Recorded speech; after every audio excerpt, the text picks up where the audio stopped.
শপথ গ্রহণ করেছেন ত্রয়োদশ জাতীয় সংসদ নির্বাচনে জয়ী প্রার্থীরা। সিইসি এএমএম নাসির উদ্দিন নবনির্বাচিত সংসদ সদস্যদের শপথ পাঠ করান। প্রথমে বিএনপির এমপিরা শপথ পাঠ করেন, তবে সংবিধান পরিষদের সদস্য হিসেবে শপথ নেননি তারা। পরে সংসদ সদস্য ও সংবিধান সংস্কার পরিষদের সদস্য হিসেবে শপথ নেন জামায়াত ও এনসিপি জয়ী প্রার্থীরা। এছাড়া সংসদ ভবনে বিএনপির সংসদীয় দলের বৈঠকে আনুষ্ঠানিকভাবে তারেক রহমান সংসদ নেতা ও প্রধানমন্ত্রী নির্বাচিত হন। আতিকুর রহমান তিতাসের রিপোর্ট। শপথ গ্রহণ করেছেন ত্রয়োদশ জাতীয় সংসদ নির্বাচনে বিএনপি থেকে জয়ী প্রার্থীরা। সকাল 11:15টার দিকে জাতীয় সংসদ ভবনের শপথ কক্ষে তারা শপথ নেন। প্রধান নির্বাচন কমিশনার এএমএম নাসির উদ্দিন নবনির্বাচিত সংসদ সদস্যদের শপথ পাঠ করান। সংসদ সচিবালয়ের সচিব কানিজ মওলা শপথ অনুষ্ঠান পরিচালনা করেন।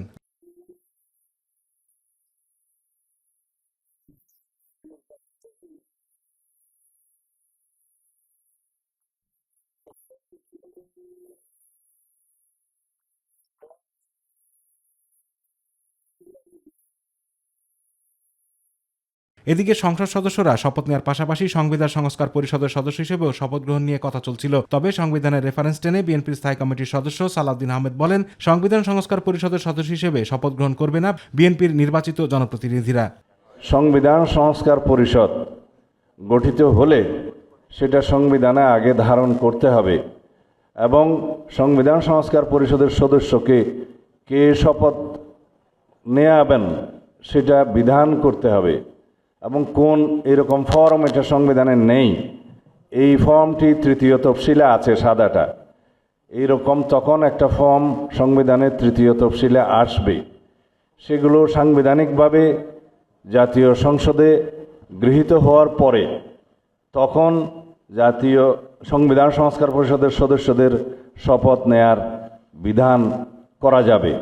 এরপর দুপুর 12:15টার কিছুটা পরে 11 দলীয় জোট ও স্বতন্ত্রভাবে বিজয়ী সংসদ সদস্যরা শপথ বাক্য পাঠ করেন। একই সাথে সংবিধান সংস্কার কমিশনের সদস্য হিসেবেও শপথ নেন জামাত সহ 11 দলের সংসদ সদস্যরা।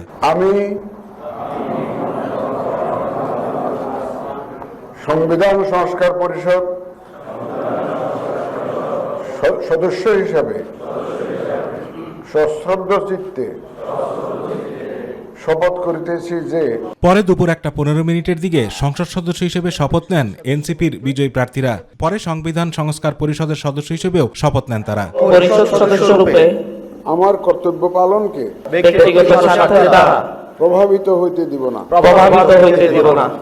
শপথ গ্রহণের পর সংসদ ভবনে বিএনপির সংসদীয় দলের বৈঠকে আনুষ্ঠানিকভাবে তারেক রহমানকে সংসদ নেতা ও প্রধানমন্ত্রী নির্বাচিত করা হয়।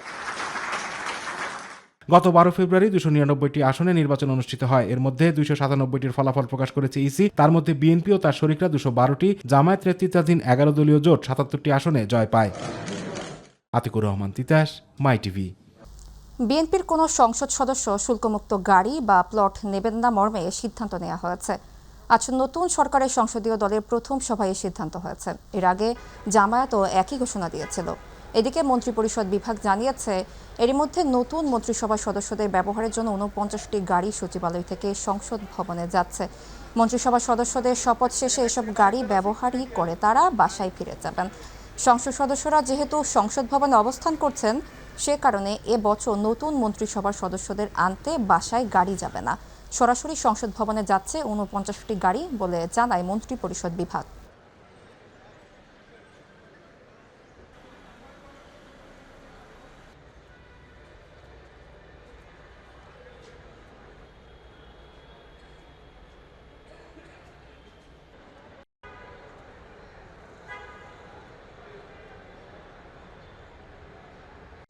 দায়িত্ব শেষ করার পর অবশ্যই দেশে থাকবেন বলে জানিয়েছেন স্বরাষ্ট্র উপদেষ্টা লেফটেন্যান্ট জেনারেল অবসরপ্রাপ্ত জাহাঙ্গীর আলম চৌধুরী। স্বরাষ্ট্র মন্ত্রণালয়ের সভাকক্ষে তার বিদায়ী সভায় এসব কথা বলেন তিনি বলেন, একটা নির্ভেজাল, উৎসবমুখর ও ক্রেডিবল নির্বাচন হয়েছে। তিনি বলেন, এটি ভঙ্গুর পরিস্থিতিতে দায়িত্ব নিয়েছিল অন্তর্বর্তী সরকার, কিন্তু এখন পরিস্থিতি স্থিতিশীল অবস্থায় রয়েছে। সামনে স্বরাষ্ট্রমন্ত্রীর জন্য চ্যালেঞ্জ আছে, তবে তা দৃঢ়তার সঙ্গে মোকাবিলা করতে হবে বলেও জানান স্বরাষ্ট্র উপদেষ্টা। আমি যে সময় দায়িত্ব নিছি সেই সময় কি পরিস্থিতি ছিল আর এখনে কি পরিস্থিতি, আমি যেই পরিস্থিতিতে নিয়েছিলাম একটা ভঙ্গুর অবস্থায়, কিন্তু আমি এখন স্টেবল অবস্থায় রেখে যেতে পারছি। এটি আমার কাছে সবচেয়ে ভালো লাগতেছে। প্লাস আমি ওই কৃষি মন্ত্রণালয়ে বলছি যে আমি সেই সময় সারের কেনার জন্য আমার কাছে টাকা ছিল না। আপনারা জানেন যে কক্সবাজার পোর্টে মানে চিটাগাং পোর্টে অর্ধেক নামায় দেওয়ার পরে মংলা পোর্টে এসে তারা সার নামাইতে যাইতো না, পেমেন্ট করা যাচ্ছে না দেখা। বাট ওখানে আমি 61 সালের পরে এখন এই সবচেয়ে বেশি আমি সার রেখে যেতে পারি। আমি বলবো যে এইটা হলো আমার একটা বড় স্যাটিসফ্যাকশন। এগুলি সব সম্ভব হয়েছে আপনাদের জন্য। তা আপনারা সবাই ভালো থাকেন, দোয়া করি। দর্শক, এই মুহূর্তে মন্ত্রী পরিষদের শপথস্থলে আছেন সহকর্মী মাহবুব সৈকত। যুক্ত হচ্ছে তার সাথে। মাহবুব, নতুন মন্ত্রিসভার শপথ ঘিরে কি খবর আছে আপনার কাছে? তারা উপস্থিত আছেন, জানাবেন আমাদের।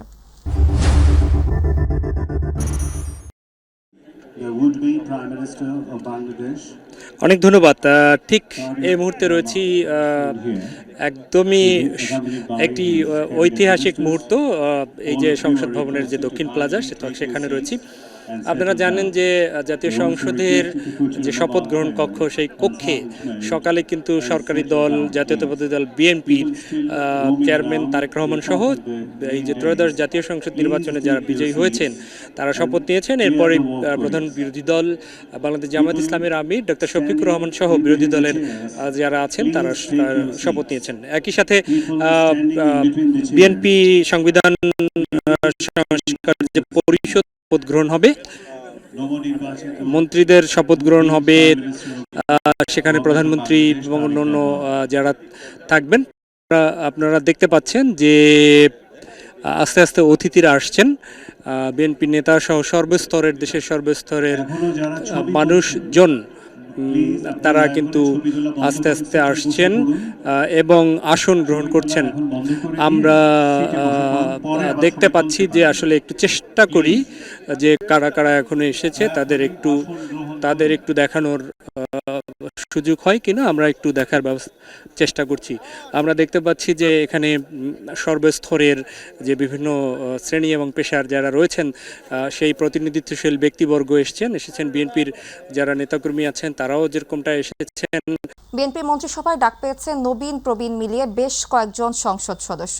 তাদের মধ্যে আছেন মির্জা ফখরুল ইসলাম আলমগীর, সালাউদ্দিন আহমদ চৌধুরী, আমির খসরু মাহমুদ চৌধুরী, মির্জা আব্বাস, এহসানুল হক মিলন, আহসান হাবিব দুলু সহ বেশ কয়েকজন শীর্ষ নেতা। এছাড়া মন্ত্রিসভায় ডাক পেয়েছে নুরুল হক নূর ও জোনায়েদ সাকি। বিএনপির সংসদীয় দলের বৈঠক শেষে দলের শীর্ষ নেতারা বলেন সংসদ হবে সব আলোচনার কেন্দ্রবিন্দু। তামান্না সাদিকা রিপোর্ট। ত্রয়োদশ জাতীয় সংসদ নির্বাচনে বিজয়ের পর সরকার গঠন করতে যাচ্ছে বাংলাদেশ জাতীয়তাবাদী দল বিএনপি। দলটির নতুন মন্ত্রিসভায় শপথ গ্রহণের জন্য একাধিক নেতাকে ডাক দেয়া হয়েছে। বিএনপি মন্ত্রিসভায় ডাক পেয়েছেন নবীন প্রবীণ মিলিয়ে বেশ কয়েকজন সংসদ সদস্য। তাদের মধ্যে আছেন মির্জা ফখরুল ইসলাম আলমগীর, সালাউদ্দিন আহমেদ চৌধুরী, আমির খসরু মাহমুদ চৌধুরী, মির্জা আব্বাস, গয়েশ্বর চন্দ্র রায়, আব্দুল আউয়াল মিন্টু, এহসানুল হক মিলন, মোহাম্মদ আসাদুজ্জামান, শরীফুল আলম, মীর শাহে আলম, কাজী শাহ মোফাজ্জল হোসাইন কায়কোবাদ, আরিফুল হক চৌধুরী, জহিরুদ্দিন স্বপন, আহসান হাবিব দুলু, ইসমাইল জবিউল্লাহ, সুলতান সালাউদ্দিন টুকু, ববি হাজ্জাজ, খন্দকার আব্দুল মুক্তাদির সহ বেশ কয়েকজন শীর্ষ নেতা।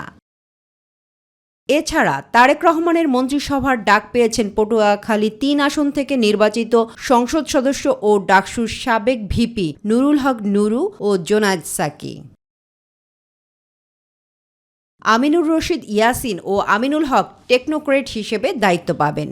এদিকে বিএনপির সংসদীয় দলের বৈঠক শেষে স্থায়ী কমিটির সদস্য মির্জা ফখরুল ইসলাম আলমগীর ও সালাউদ্দিন আহমেদ জানান সংসদ হবে সব আলোচনার কেন্দ্রবিন্দু। আজকের এই দিনটি জাতীয় জীবনের ইতিহাসে অত্যন্ত গুরুত্বপূর্ণ দিন, ঐতিহাসিক দিন। আমরা আজকে জাতীয় সংসদের সদস্য হিসেবে শপথ গ্রহণ করেছি এবং আমাদের সংসদীয় দলের বৈঠকে আমাদের দলের সংসদীয় দলের এবং আমাদের দলের নেতা নির্বাচন করেছি। বাংলাদেশের রাজনৈতিক অঙ্গনে এবং অর্থনৈতিক অঙ্গনে নেতৃত্ব দেবে। বাংলাদেশের রাজনৈতিক কার্যক্রম সংসদ কেন্দ্রিক হবে এবং বিএনপি সংখ্যাগরিষ্ঠ দল হিসেবে জাতিকে ইপ্সিত লক্ষ্যের দিকে নিয়ে যাবে রাজনৈতিকভাবে এবং অর্থনৈতিকভাবে। তামান্না সাদিকা, মাই টিভি। রাজধানী কারওয়ান বাজারে কাঠ পট্টিতে কাঠের দোকানে আগুন নিয়ন্ত্রণে এসেছে। রাতে ফায়ার সার্ভিসের প্রায় 2 ঘন্টা চেষ্টায় আগুন নিয়ন্ত্রণে আসে। এর আগে রাত 10টা 28 মিনিটের দিকে আগুন লাগার খবর পায় ফায়ার সার্ভিস। তাৎক্ষণিক 5টি ইউনিট সেখানে কাজ করে।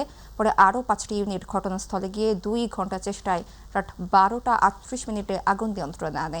তবে ক্ষয়ক্ষতির পরিমাণ সম্পর্কে বিস্তারিত জানা যায়নি। এই বিষয়ে ফায়ার সার্ভিস জানায়, আগুন নিয়ন্ত্রণে মোট 11টি ইউনিট কাজ করেছে।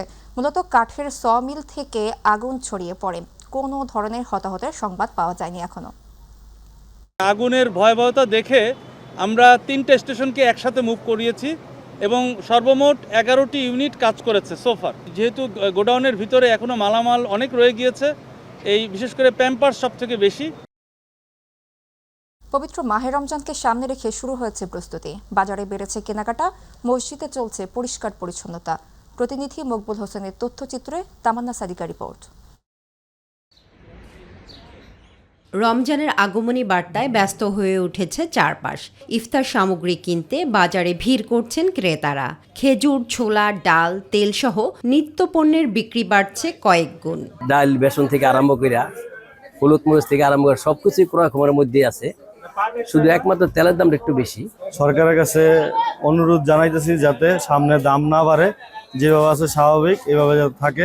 আগে চেয়ে দ্রব্যমূল্যের দাম বাড়ায় নাই, এখন সীমিতের মধ্যে আছে। পরবর্তী যে রমজানের শেষ পর্যন্ত এরকমের থাকে। ধর্মপ্রাণ মুসলমানরা বলছেন, রমজান শুধু সংযমের মাস নয়, এটি আত্মশুদ্ধি ও মানবতার শিক্ষা দেয়। তাই ইবাদতের প্রস্তুতির পাশাপাশি অনেকে পরিকল্পনা করছেন জাকাত ও ফিতরা দেয়ার।